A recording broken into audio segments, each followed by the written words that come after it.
All right, folks, what is going on? This is episode 402 of the First and Frame Rate Show. I am VF Baller. Over here, we talk about Georgia Southern Atlanta Falcons football, and today we're going to talk about Dean Pease, defensive coordinator of the Atlanta Falcons.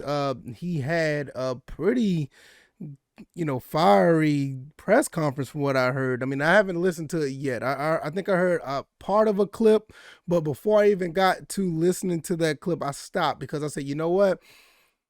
From what I'm reading, I want to give a real reaction because I started to listen to it. I stopped and then I saw it on Twitter what was actually said. And I was like, nah, I want to hear it from his mouth myself, but I want to give you guys a real reaction as I listen to it for basically like the first time. So this episode is going to be based on around that and what does this mean for the defense in general. I want to give you my thoughts and opinions on that.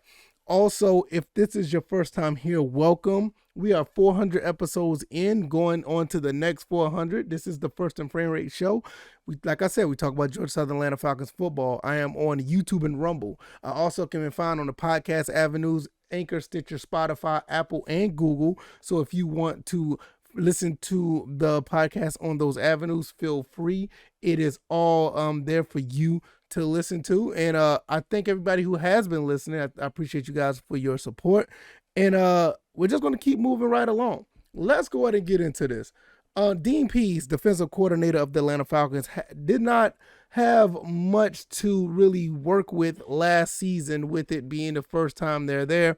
I looked at some statistics, a while back. We were pretty much at the bottom half, or maybe like the bottom third, or in some cases, the actual bottom of the league. And when it comes to defense, I think we gave up almost 360 yards per game. It's pretty abysmal when you look at things like that.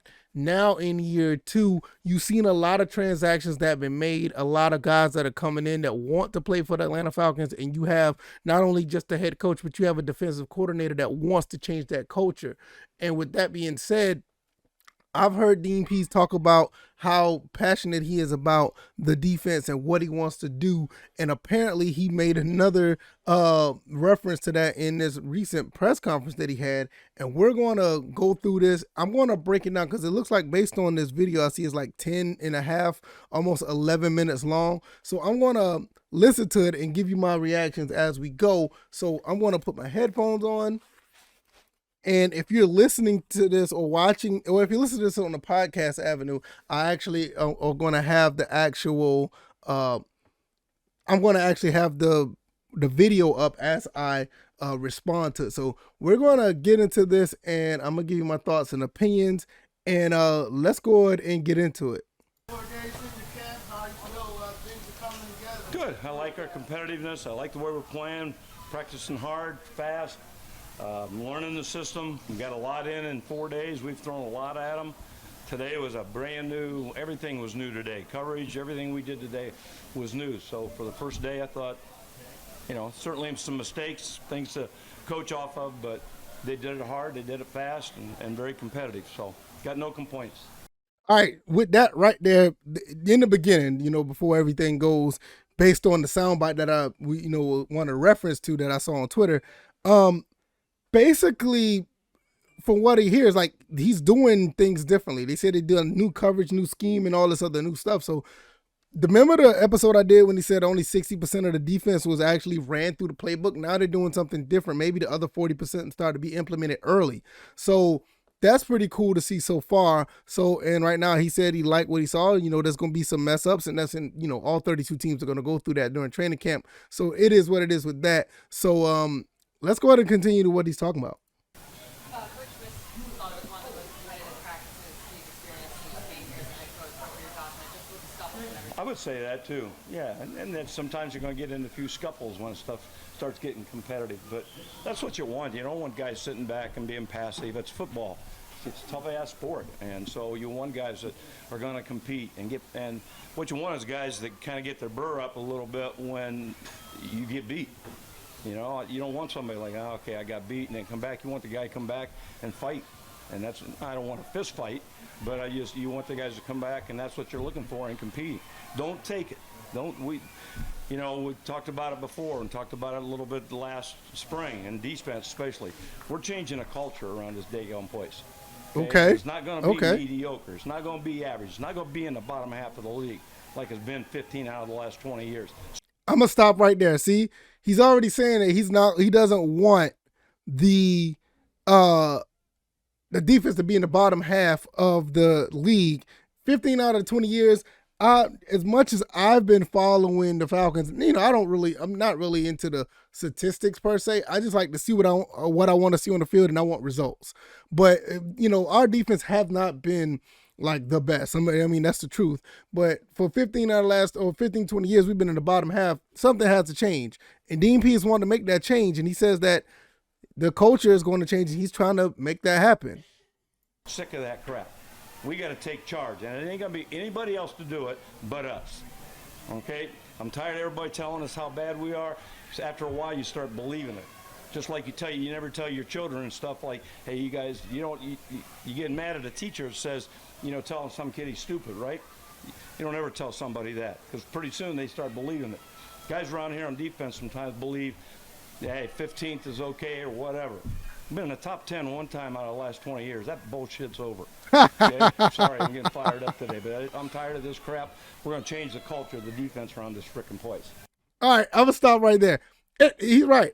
He's right. You don't tell anybody, that they're bad at whatever they do, and the more they hear about it, they start believing it. I totally believe, even the professionals. I don't care what anybody say.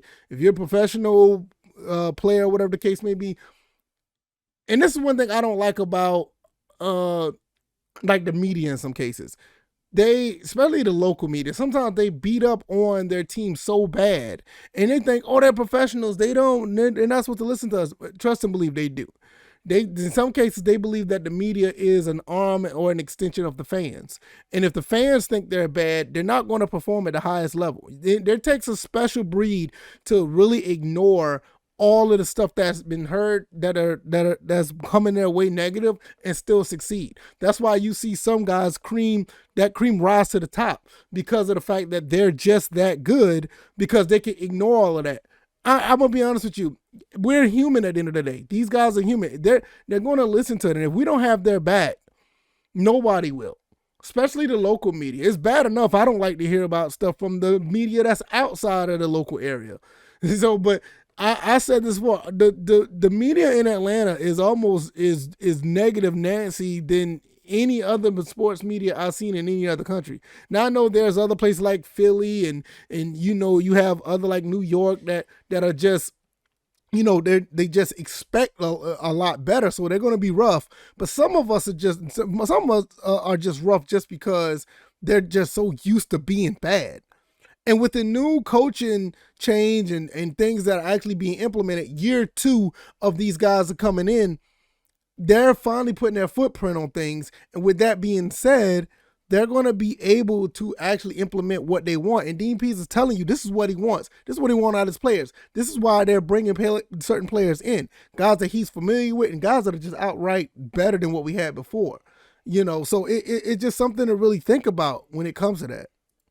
People are going to start talking about Atlanta defense like they did at Baltimore, like they did at New England. Oh, okay. Same shit around here. Baltimore and New England.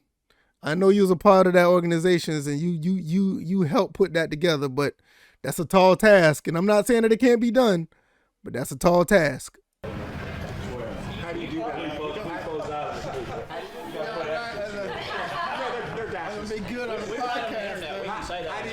How do you do that? I mean, how do I do it, Mike? Think about it. That's called competing. That's what you do. You get after them. You want other guys to get after other guys too.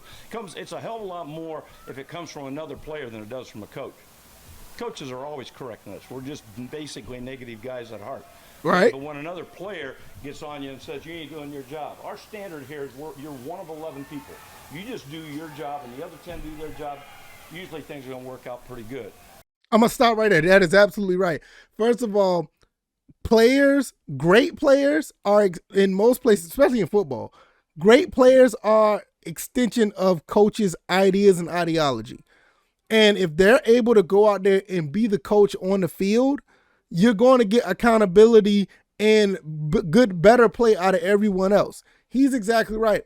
one of the guys, whoever it was, asked, how do you do that? It's not necessarily on Dean Pease to go out and physically do that. He has to implement a mentality in certain players so they can get other guys to step up. In other words, Grady Jarrett is on the defensive line. If he can implement that in Grady Jarrett, all the other guys on the defensive line is going to step up. And on the defensive line, if Deion Jones or Rashaan, I would like to use Rashaan Evans more because he's more familiar with Rashaan Evans. If Rashaan Evans can be that guy to get all the other linebackers to get in line, then that's an extension of coach's philosophy. On the secondary, if AJ Terrell is that guy that could be able to step up and take what Dean Pease is putting out there, or everyone else is going to be falling in line as an extension of what's on the field, because the coaches on the sideline, the coaches are in the booth. They only could tell you but so much. But if you can find one or two players that can implement that philosophy, it's going to resonate in all 11 players. Like he just said. I mean, if you understand how coaching goes, it goes just like that. We need players that are taking charge, and they are. That's what I like about this young group, is these guys are starting to take charge out there and get after each other a little bit and not accept it. And the only way you're going to do it is compete hard. And the other thing you're going to do is when somebody doesn't do it, you take them out and you put somebody else in. Damn right. I agree with that. I don't care how talented you are. If you are super talented, you're like the best player on the team. If you're not stepping up to the plate and make things happen with all your talent, somebody else is going to take your place. That's not just in football. That's in every aspect of work. It's called competition, okay? Too many times around here, everything's based on salaries. I'm talking about it here. I'm talking about in the NFL. Based on a guy makes a lot of money. I don't have anything to do with salary cap as a defensive coordinator. All I know is the best 11 guys are going to go out there on the field, and the best 11 guys that are hungry and want to play.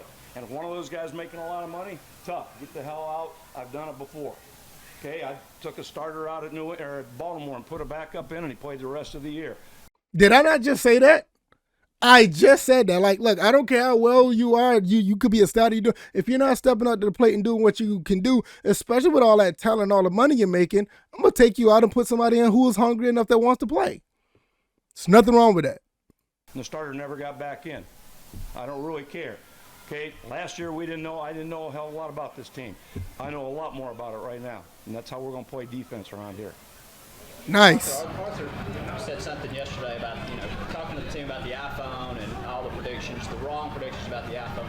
You guys have made a point to address your team with this stuff as well, to tell them to not listen to that stuff.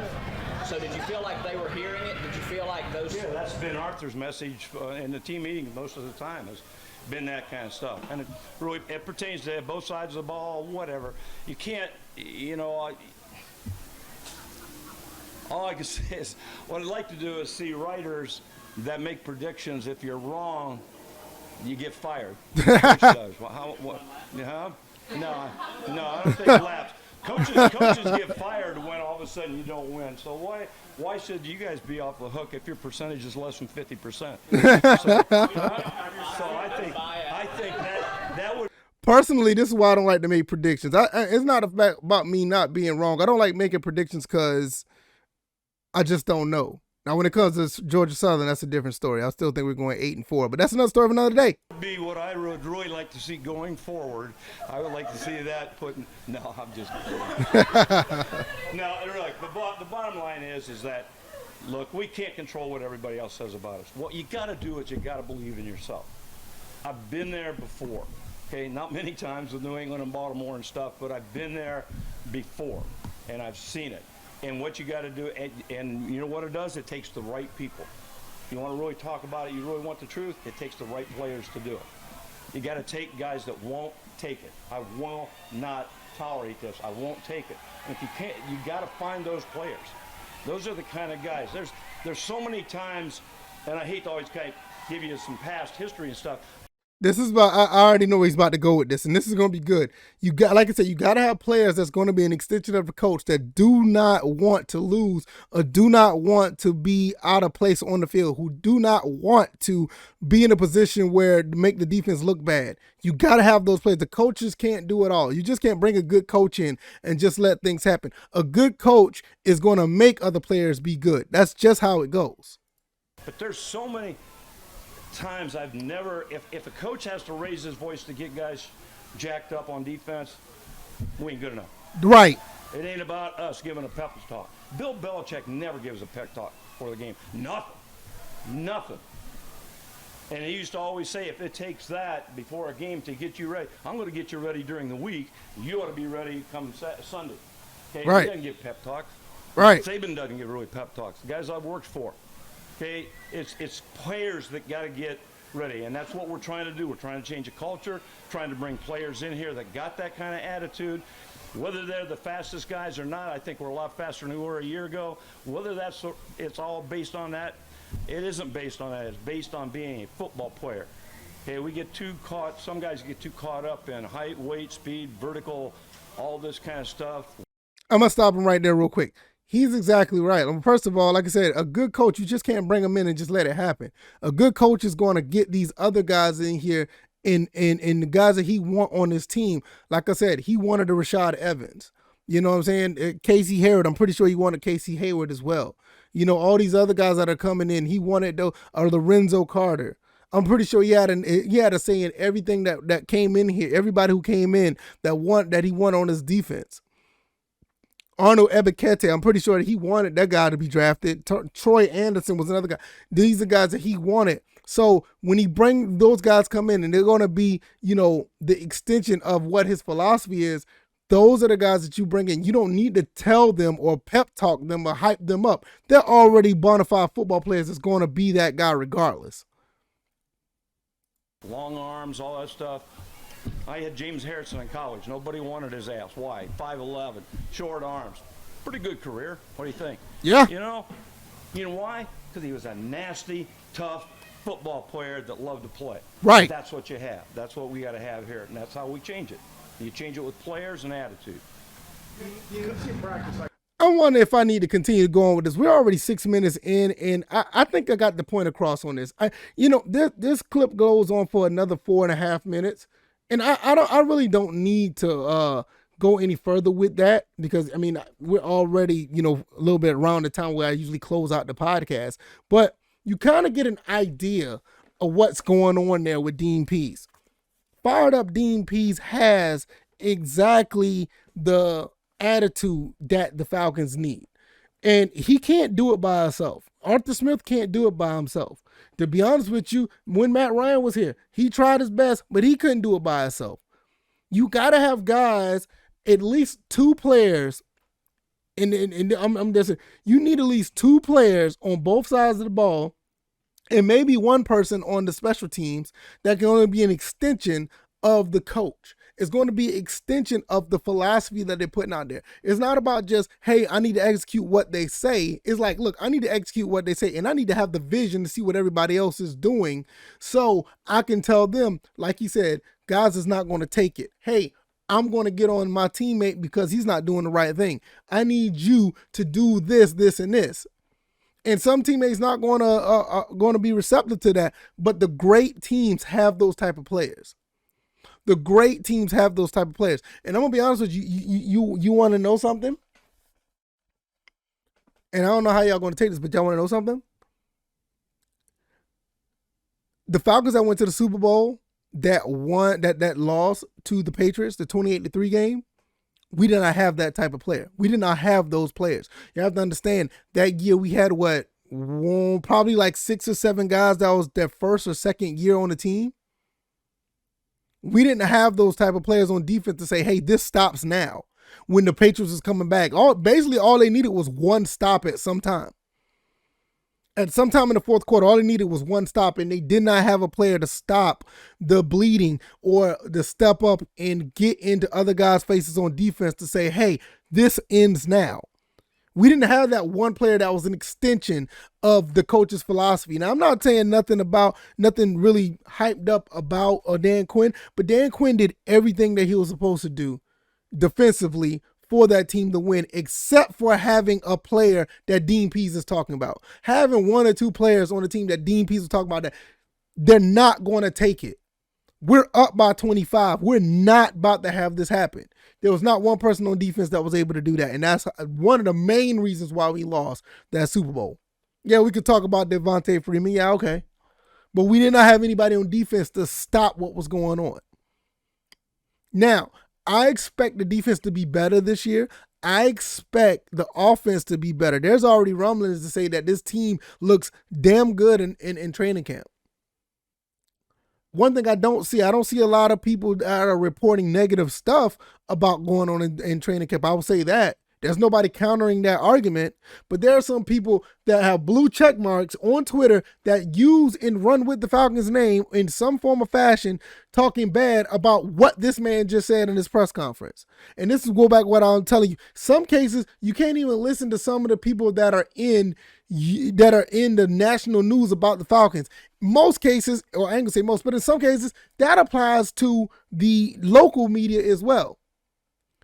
I don't understand how anybody sit here with, representing the Falcons and say this, that, and third, and constantly beat the Falcons over their head when clearly in this situation where they're going through a complete transition and they're not even trying to give them a chance. Now, do I think Dean Pease is going to have like a Baltimore or a New England Patriots style defense? Absolutely not. I'll be the first one to tell you that. And that's not just me being negative. Those defenses were amazing. I don't think that's going to happen here, but I think we're going to be formidable enough to be at least in the top 10. I want it to be in at least in the top 12 on defense. Pushing it maybe 15. I want to be at least in the top half in the league when it comes to defense. I think that's fair. But for him to say, that's a tall task, like I said, can he do it with this philosophy? Yes. The players, that's another different story. It goes back to what I'm saying. You got to have the players to be extension of the coordinators and the coaches. It just has to be that way. If that doesn't happen, you're just not going to get the results you want. But Dean Pease comes out of retirement to coach the Falcons, and for what it's worth, if they were able to pull off 7 wins with what they had last year, yes, the schedule's going to be tougher this year coming up. But I don't think that we're going to be losing games because we're a bad team. I think we're going to be losing games because we're playing against better competition. That's just my personal opinion, and that's why I'll stick with it. Well, as far as I have to say at the end of the day, Dean Pease, I'm not mad at you for saying what you said. I actually commend it. We need more of it, and hopefully the players will respond in kind. If you like this commentary, hit the like button and share this podcast. Subscribe to the channel if you haven't already. Subscribe to the podcast if you haven't already. I am on Anchor, Stitcher, Spotify, Apple, and Google Podcasts. I'm also on the YouTube and Rumble talking about Atlanta Falcons and Georgia Southern football. Georgia Southern is getting some really good recruits coming our way, and they're going to surprise a lot of people. But we're not talking about Georgia Southern right now. Atlanta training camp looking pretty good. Defensive coordinator is fired up, and rightfully so. He's getting more of his players in here that want to play ball. I can't wait to see what they're going to try to do on the field. You guys have a great Monday. Hopefully you guys enjoyed this episode. Give me some feedback. Give me a 5-star rating. Hopefully you guys enjoy your Monday. I'm going to get up out of here, get ready for Tuesday. Have another topic to talk about pertaining to Georgia Southern and Atlanta Falcons football. All right, y'all. Y'all take it easy. Y'all definitely be blessed. All right, y'all. Peace.